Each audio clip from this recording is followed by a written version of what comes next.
So the first thing that I like to do when I start teaching kids back handsprings, 99% of the time, a back handspring that is high or undercut or not powerful derives that issue from the takeoff position.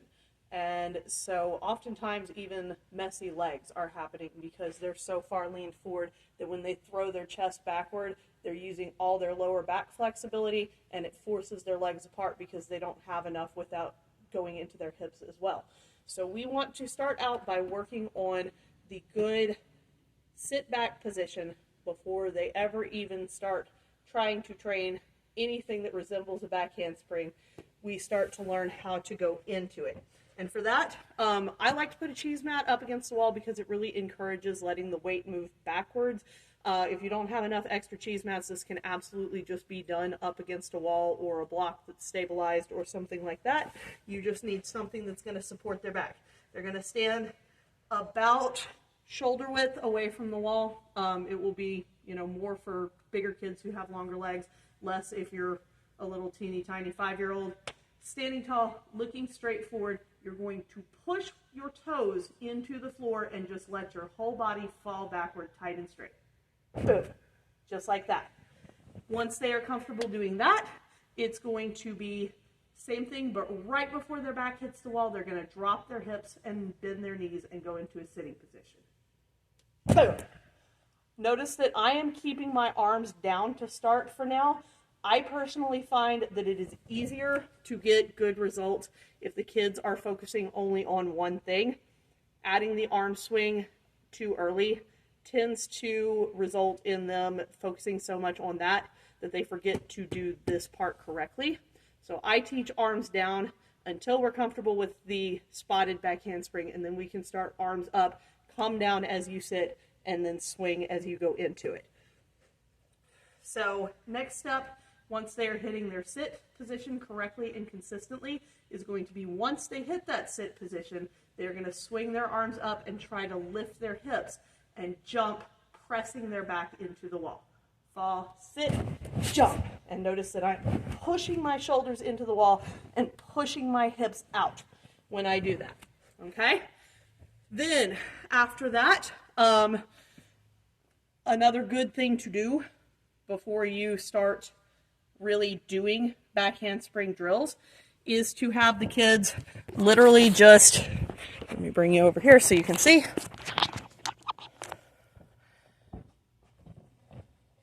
Literally just come lie down on their back like this and press their hands and their feet into the floor and try to pick their bottom up. That lift of the hips is something that a lot of kids struggle to understand when they start going over backwards, and it is very important for turning the back handspring over. So working that quite a lot is very helpful. Then on a cheese mat, I have a big one because I'm a big person. If you have little people, you can use a little one. We're going to start learning how to drive backwards with the legs. You're going to start in a squat stand, and the first thing you're going to do is just push your bottom backward, catch your toes. Okay? So that forces them to use their legs to travel backwards and not fling their chest. Then you're going to do the same thing, but once their bottom hits the cheese, the back opens. So 1, 2, and slap that mat behind you. Then, when that's easy for them, we're going to try and put those two motions together of opening to the mat slap before the bottom hits the cheese mat. But you notice that it still starts with pushing the hips backwards. So that is the beginning of the back handspring. To continue working on that, you'll need a mat stack. I'm actually going to put this down on the ground so that it's easier to see exactly what's going on here. There we go. And you are going to use the same two things you just practiced and add jumping to stretch backwards on the mat stack. You said flybacks. I've always heard these called jump backs. I think this is what you're talking about, but make sure that you are really paying attention to the form, feet starting a little bit away from the mat, so the gymnast has space to do their good fall, sit, jump, and lift their hips. If you want to challenge them, you can make the mat stack higher, and you can give them a goal of trying to jump so far back that they reach all the way to the other side. When you are watching this, what you don't want to see is toes coming up like that, because that means that they're not lifting and squeezing their hips to jump. It means that they're pulling themselves over with their feet, and that will not result in a good back handspring. So that's the beginning of the back handspring. Next thing we need to look at is the middle. So for that, coming back to our cheese mat wall, let me make sure I have this angled right so you can see the ground. You are going to have your gymnast do an archy handstand with their hands about 2 feet away from the wall, their feet on the wall. I need to move a mat real quick so that I have space, because I am a tall person. Go. And hands go on the ground, feet go on the wall. Once you are in this handstand position, you push your shoulders away from the wall till your toes float, and then you push up and recover a good straight body handstand shape. This is teaching the gymnast what going from the arch to the hollow in the middle of the back handspring feels like, and it is strengthening the gymnast's ability to go from arch to hollow. A back walkover is not a necessary prerequisite for a good back handspring, but if your gymnasts have good back walkovers, then you can use this as an opportunity as well, that they do their back walkover, and right when they're in the middle and they're archy, they go press up, put their feet together, and then split again and step down from there. And that will train that same sort of thing of taking the arch shape, hollowing it out, and pulling over the rest of the way.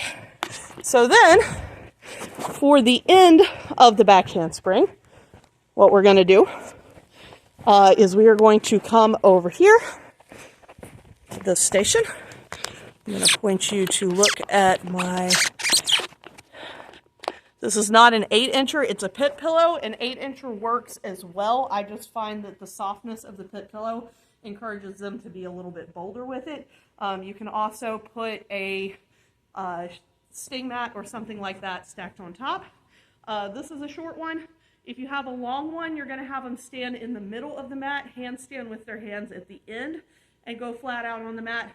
On a short one like this, you have them stand at the front, handstand with your hands on the floor, and you're going to push your shoulders open and completely go belly flat on this mat. Squeezing the legs together, squeezing the bottom, shoulders as open as you can.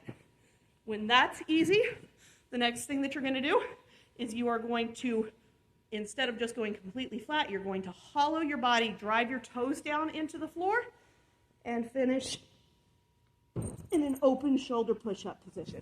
They do not have to kick all the way to handstand for this. Halfway to 3/4 is about the ideal. Once you've got all of those different ingredients together, the next thing that I always like to do is have them start working over a barrel or boulder to end like that. So I'm going to move this back a little bit so that we've got more in frame here. Yeah, that's good. All right, so my preferred setup for going over a boulder is the boulder needs to be about the height of the gymnast's hips. And if you don't have a boulder that's the right size, you can make a smaller boulder larger by putting two panel mats side by side, putting it kind of in the middle of those two. You can take off panels or add them to get the exact height you need. If your boulders are all too big, you can put like a little, not a spotting block, but like a mount mat or a small like square block in front of them for the gymnast to jump off of. Also, I like the boulder because when it rolls over, it stops and doesn't chase after the gymnast, but as long as you're standing there and making sure that it doesn't, it's a-okay to use a barrel or an octagon shape for this as well. The next thing is going to be, I have a block here in front, and ideally for somebody my height, this block would actually be this tall. I have my boulder, and I have my soft mat that I'm going to land on. And what you're going to have them do is they are going to have their toes almost up against their block or their wall. And this is a reminder to them that when they go backwards, they are sitting back. They are not coming forward and letting their nose scrape the wall. They are going press back, sit, jump, hands, push out to the open shoulder push-up position. I didn't get it quite as far as I would have liked on that one, but the same shape that I showed you just a moment ago is your goal. Do enough of those, and you will have gymnasts who have pretty nice shapes, working pretty strong technique. Obviously, the coaching takes you the rest of the way. For fear, I recommend adding onto that, putting a nice soft squishy mat or a sting in your pit and having them go back handspring off the end of the hard tumble track or floor or whatever you've got at the edge of your pit onto the soft mat until they're not afraid to jump anymore, and then bringing them back onto the tumble track or the floor will be a lot easier at that point. Hope that helps.